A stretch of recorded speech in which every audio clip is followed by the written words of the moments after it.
Good evening बच्चों। तो आज हम फिर से अपनी साइंस की सीरीज लेके आ गए जिसमें PYQ बेस्ड क्वेश्चन कराते हैं।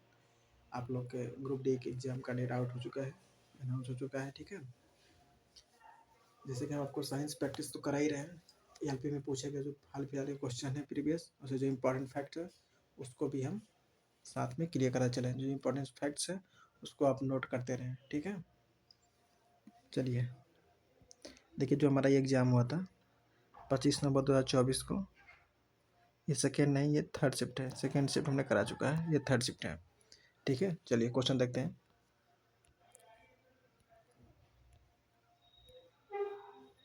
चलिए थोड़ा फास्ट करेंगे, ठीक है। एग्जाम डेट आ गया है, प्रैक्टिस भी करना है, रिवीजन भी करना है साथ साथ।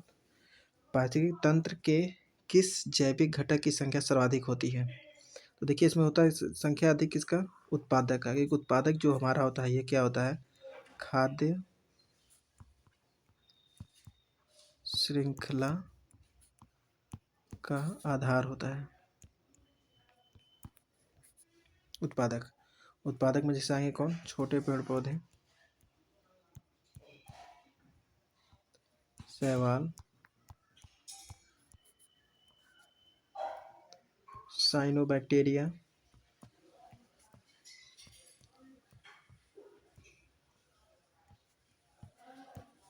ये आएंगे।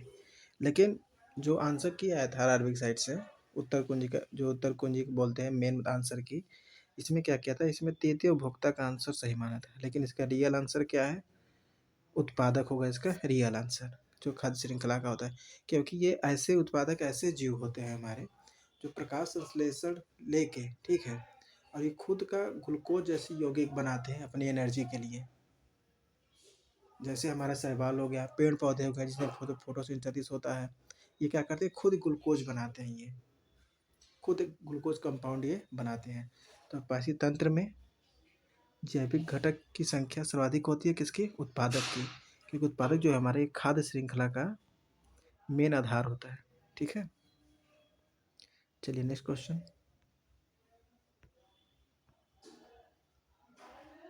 देखिए न्यूमेरिकल दिया है, 2 kg द्रव्यमान के एक पिंड की गतिज ऊर्जा जो स्थिर वेग से यानी 5 मीटर पर सेकेंड से गतिमान है, तो होता है एनर्जी हाफ, गतिज ऊर्जा बराबर हाफ mv²। तो हाफ m का मान कितना दिया है? देखिए ये हो गया kg दिया है, यानी ये कितना? 2 kg जो दिया है, ये क्या हमारा मास है। तो मास कितना है? 2। और वेग हमारा कितना दिया है? ये हमारा भी है, तो v का स्क्वायर यानी 5 का स्क्वायर यानी 5 का स्क्वायर। 2 से 2 कैंसिल, 5 बचे 25। और क्या है ये? गतिज ऊर्जा, ऊर्जा का मात्रक जूल, ठीक है। यानी आपका आंसर हो जाएगा 25 जूल। नेक्स्ट चलिए, जो इम्पोर्टेंट फैक्ट बताया जा रहा है, न्यूमेरिकल बताया जा रहा है, उसको नोट करते चलिएगा। हमारे शरीर की हानिकारक उपापचय अपशिष्टों को हटाने के लिए जैविक प्रक्रिया जो होता है उसे क्या कहते हैं? उसको कहते हैं उत्सर्जन, ठीक है। अब देखिए इसमें कन्फ्यूजन होगा आप लोग को दो ऑप्शन में। जो एक दिया है मल त्याग, ठीक है। मल त्याग बड़ी आंत से होते हुए जो आपके अपशिष्ट भोजन होते हैं, मतलब अपशिष्ट जो पदार्थ हमारे शरीर में, वेस्ट वेस्ट फूड कह लीजिए उसको, जो बाहर आता है उसे बोलते हैं वहाँ मल त्याग। लेकिन जो ये प्रक्रिया उसको क्या कहेंगे? उत्सर्जन। तो मल त्याग नहीं होगा। ज़्यादातर बच्चे मल त्याग और इसमें कन्फ्यूजन हो जाएगा, मल त्याग कौन सा कहते हैं? मल त्याग नहीं, उस प्रक्रिया को उत्सर्जन बोलते हैं। मल त्याग होता है लेकिन उस प्रक्रिया क्या बोलते हैं? प्रोसेस को उत्सर्जन बोलते हैं।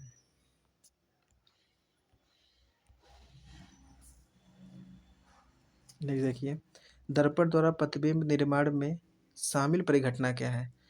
ठीक है, तो ये होता है परावर्तन। प्रतिबिंब निर्माण होता है किससे? परावर्तन से, ठीक है। आगे चलिए, किसी जीव में प्रत्येक लक्षण किसके द्वारा प्रभावित होता है? तो आपको पता है, माता पिता के डीएनए से। क्वेश्चन देखिए इजी ही आएंगे। अब जैसे कि इसमें पूछ लिया कि माता पिता के डीएनए से होता है, अब हमारे आपके एग्जाम में पूछ लिया डीएनए का फुल फॉर्म क्या होगा, तो उन्हें बताया है डीऑक्सी राइबोस न्यूक्लिक एसिड। और यह है क्या? एक प्रकार का क्या है? न्यूक्लिक एसिड है। क्या है ये? Nucleic acid. इसका फुल फॉर्म क्या होता है? DNA deoxy ribose nucleic acid.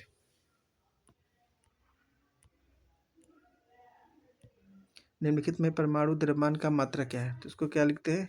AMU। ठीक है, इस प्रतीक को दिखाते किससे हैं? U से। नोट कर लीजिएगा। नेक्स्ट, सही कथन का चयन करें। परागण फूलों के कीटक आगमन की क्रिया है? नहीं। परागण बीजांड में पराग नलिका के विकास की क्रिया है? नहीं।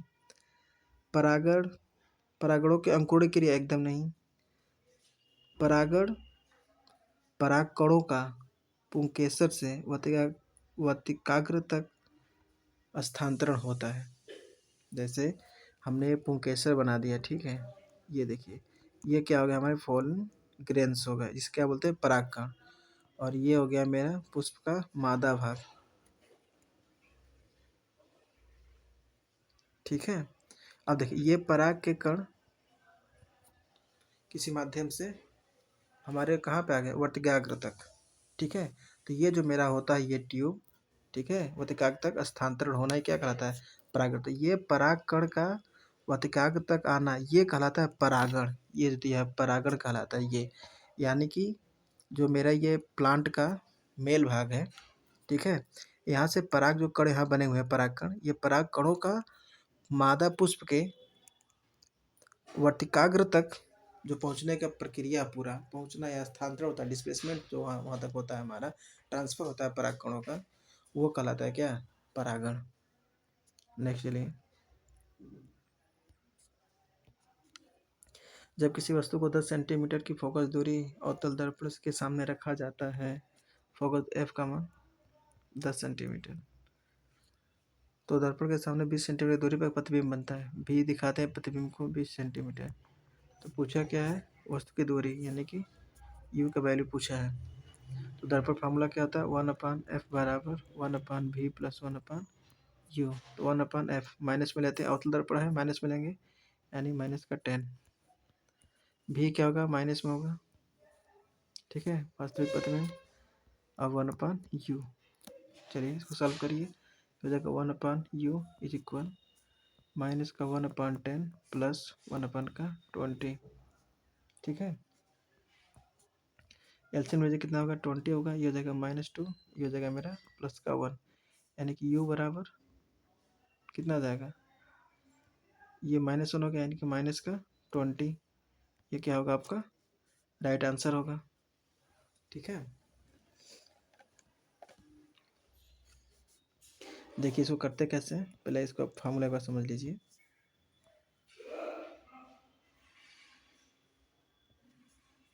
देखिए फार्मूला होता है 1/f is equal 1/v plus 1/u।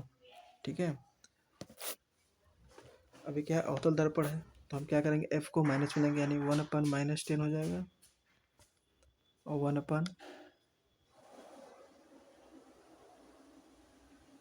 1/, अब ये भी का मान आया, भी कितना होगा? नेगेटिव लेंगे, और प्लस 1/u। प्रतिबिंब को बनने की स्थिति से भी का मान जो होता है प्रतिबिंब को बनने की स्थिति से ले जाता है। तो अब क्या जाएगा? 1/u इज इक्वल, ये इधर आएगा तो प्लस में हो जाएगा, यानी कि माइनस का 1/10 प्लस 1/20।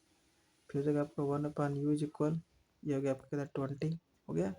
ये होगा -2 प्लस 1, यानी कि इधर लिख देते हैं। अच्छा, इधर ध्यान दीजिएगा, 1/u इज इक्वल -1/20, यानी u इज इक्वल -20, यानी कि वस्तु कहाँ रखा गया होगा? 20 सेंटीमीटर की दूरी पर रखा गया होगा। ठीक है, चलिए नेक्स्ट,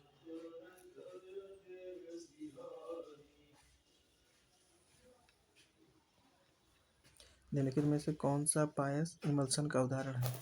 तो पहले जानिए इमल्सन होता क्या है। इमल्सन जो है, ठीक है, इसको नोट कर लीजिएगा, ये दो अमिश्रणीय, ठीक है, मिश्रणीय मतलब अमिश्रणीय क्या होता है? द्रवों का मिश्रण होता है। दो अमिश्रणीय द्रवों का क्या होता है? ये मिक्सर होता है, जिसमें एक द्रव दूसरे द्रव को क्या करता है? परिक्षेपण करता है, यानी कि डिस्प्रेशन होता है इसमें। ये कौन सा होगा? फेस क्रीम इसका होगा राइट आंसर। ये दो अमिश्रणियों का क्या होता है? मिक्सचर होता है, जिसमें एक द्रव दूसरे द्रव के साथ क्या होता है? परिक्षेपण होता है। ठीक है, परिक्षेपण इंग्लिश में क्या बोलते हैं? डिस्प्रेशन। इसको नोट कर लीजिएगा। नेक्स्ट,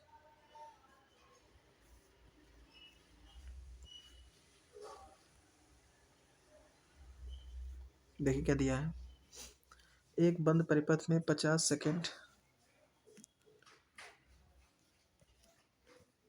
टाइम दे दिया है, 100 कूलम क्यू दे दिया है। पूछा क्या है,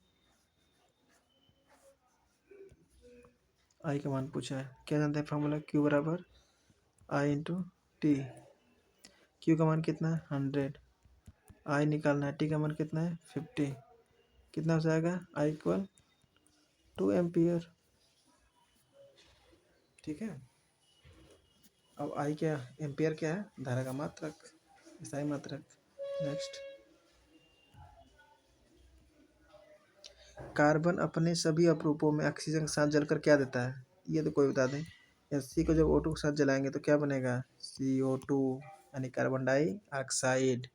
सूक्ष्म बर्फ क्या होता है, CO2। नेक्स्ट,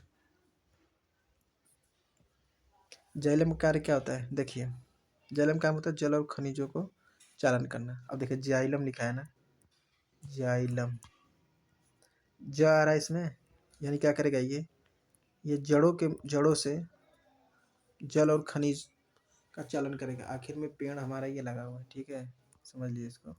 ये पेड़ हमारा लगा हुआ है, इसके रूट्स हो गए हमारी, ये जड़ हो गए, ठीक है। तो खनिज आप ही क्या कर, पानी यहाँ डालते हो, जल यहाँ होता है, खनिज खाद जो डालता है यहाँ डालते हो, तो ये पौधे के हर एक ब्रांच से हर एक शाखाओं तक कैसे पहुँचता है, जड़ों के माध्यम से। तो जड़ से जड़ यानी जैल में काम क्या होता है, जल और खनिजों का चालन करना।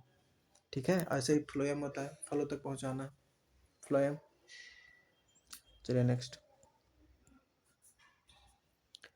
कौन सा कोशिका अपना आकार बदलता है, ये पहले दिन का लेक्चर में बताया था, अमीबा, जो एक कोशिकीय जीव होते हैं, जो एक कोशिकीय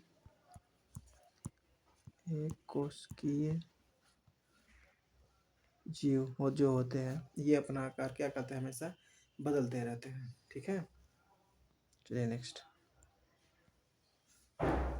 निम्नलिखित में से कौन सा उदाहरण है, उदाहरण दर्शाता है कि पदार्थ के कणों के बीच पर्याप्त स्थान है। ये बहुत मोस्ट इंपॉर्टेंट क्वेश्चन, इसको नोट कर लीजिएगा आप लोग कॉपी में, कि जो हमारा पोटेशियम परगनेट होता है, इसका पानी में घुलना ही दिखाता है कि पदार्थ के बीच कणों के बीच पर्याप्त स्थान होता है। KMnO4 ये पोटेशियम परमैंगनेट का फार्मूला होता है। ठीक है, नेक्स्ट चलिए,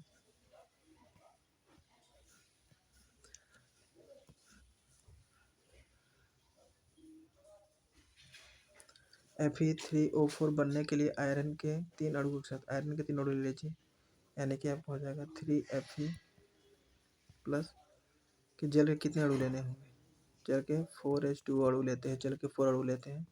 रिएक्शन क्या देता है हमारा, ये देता है Fe3O4 प्लस 4H2। तो चलिए कितने अणु लेने होंगे, कितना लिया है 4, यानी 4 मॉलिक्यूल्स लेने होंगे। चलिए नेक्स्ट, अम्ल क्षार के बीच अभिक्रिया क्या उत्पाद बनता है, लवण और जल बनता है। जैसे NaOH प्लस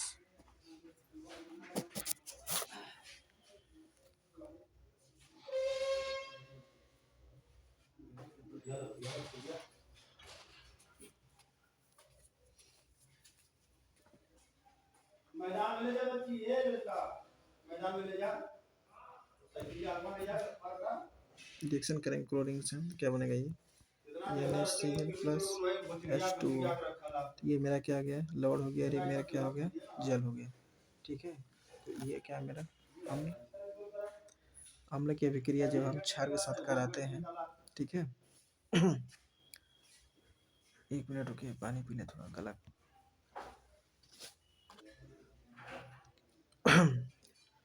सॉरी, थोड़ा पानी पी रहा था, गले में अचानक। तो क्या बोला क्वेश्चन आपका, अम्ल और क्षार के बीच अभिक्रिया, ठीक है, क्या उत्पाद बनता है, तो बनता क्या, देखिए लवण और जल, यानी हम लिखेंगे अम्ल और क्षार जब मिलाते तो क्या बनता है, लवण और जल बनता है। ठीक है, तब देखिए कैसे, एक रिएक्शन बता दे रहे हैं यहीं पे, इसे क्लियर हो जाएगा आपको। तो चलिए अम्ल लेते हैं, हम लोग क्या होगा हमारा HCl मान लीजिए ले लिए हम लोग की जगह पे, और क्षार हमारा क्या होगा जो OH माइनस देता है यानी कि NOH हो गया। तो ये बनाएगा क्या आपका NaCl, sorry Cl plus H2O। ठीक है, अरे इसी को आपने पढ़ा नहीं है कि NaCl NOH, ठीक है, क्षार हो गया, फिर HCl ये अम्ल हो गया, और ये दोनों जब मिलते हैं तो क्या बनता है हमारा NaCl प्लस H2O। तो क्या बनता है लवण और जल बनता है, लवण और जल बनता है, इसको हमेशा याद रखिएगा। निम्नलिखित में कौन सा कथन सही है? किसी दिए गए वस्तु का भार चांद पर पृथ्वी की तुलना में नहीं, पृथ्वी की तुलना में वो कम होता है, यानी पृथ्वी पर अधिक होता है। किसी दी गए वस्तु का भार पृथ्वी या चंद्रमा पर समान होता है, नहीं। देखिए भार जो होता है हमारा ये डिपेंड करता है किससे, mg हमारा होता है, जी पे डिपेंड करता है, क्योंकि मास तो बदलता नहीं है। किस पे डिपेंड करेगा, जी पे। जी का मान जहाँ पे ज़्यादा होगा वहाँ पे भार ज़्यादा होगा, जी पे मान जहाँ कम होगा कम होगा। तो चांद पे जो होता है मून पे हमारा जी का मान कम होता है, तो जाहिर सी बात है वहाँ कम होगा, पृथ्वी से तो कम ही होगा। किसी दिए गए वस्तु का भार पृथ्वी पर चांद की तुलना में 6 गुना अधिक होता है। 6 बाई फार्मूला ही होता है कि 6 गुना अधिक होता है, ये 1/6 होता है चांद पे। चलिए नेक्स्ट। गति के द्वितीय नियम के अनुसार संवेग किसके समानुपाती होता है, फोर्स के। यही है गति का द्वितीय नियम। नेक्स्ट। अच्छा इसमें एक चीज़ और नोट कर लीजिए, तो मोमेंटम क्या होता है हमारा P equal m into V, ठीक है, यानी kg/s, इसे बोलते हैं संवेग। और ये जान लीजिए इसका मतलब क्या होगा, F बराबर m इंटू ए, ठीक है। और देखिए जब विस्थापन क्या होता है, देखिए विस्थापन, विस्थापन का मतलब होता है शॉर्टेज डिस्टेंस। जैसे देखिए कोई मान लीजिए यहाँ से चलना हम शुरू किए, यहाँ तक आए, यहाँ से चल के हम यहाँ आए, मान लीजिए हम चले कितने, 2 चले, ठीक है।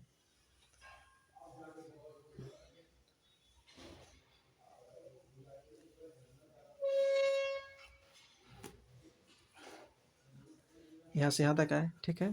ये मान लीजिए कोई डिस्टेंस ले लेते हैं हम, कितना ले लें, कोई ट्रिपलेट ले लेते हैं, ये मान लीजिए 12 चले हम, ये हम कितना चले 13,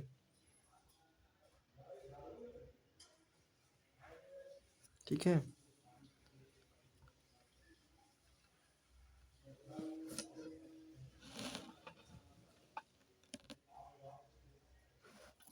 रुकिए एक मिनट, कुछ हम गलत कर ले।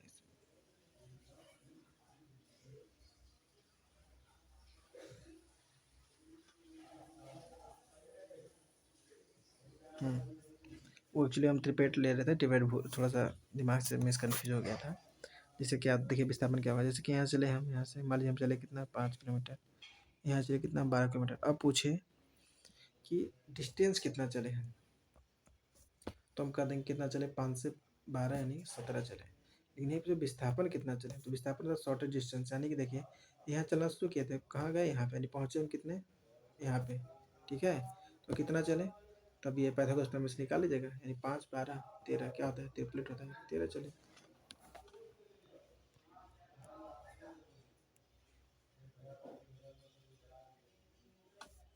कुछ हमने गलत लिख देखा है यहाँ पे, ये 5 था ये 12 था, ठीक है। तो डिस्टेंस कितना हो गया 5 12 17। अब विस्थापन कितना हमारा हो जाएगा, विस्थापन जो होगा इन दोनों का हम सेपरेट निकाल लेंगे, 5 12 13 नहीं, तब 13 हो गया। डिस्टेंस अधिक ही होगा विस्थापन से, मिला के कुछ गलत बता दिए। चालक के धारा प्रवाहित होने से उत्पन्न चुंबकीय क्षेत्र के पैटर्न का, चुंबकीय क्षेत्र का पैटर्न निर्धारण कौन करता है, देखिए धारा की दिशा नहीं करता, सामग्री भी नहीं करता, चालक का रंग भी नहीं करेगा। डिपेंड क्या करता है, चालक का आकार, चालक का आकार डिपेंड करता है हमारा चुंबकीय क्षेत्र के पैटर्न पर, ठीक है।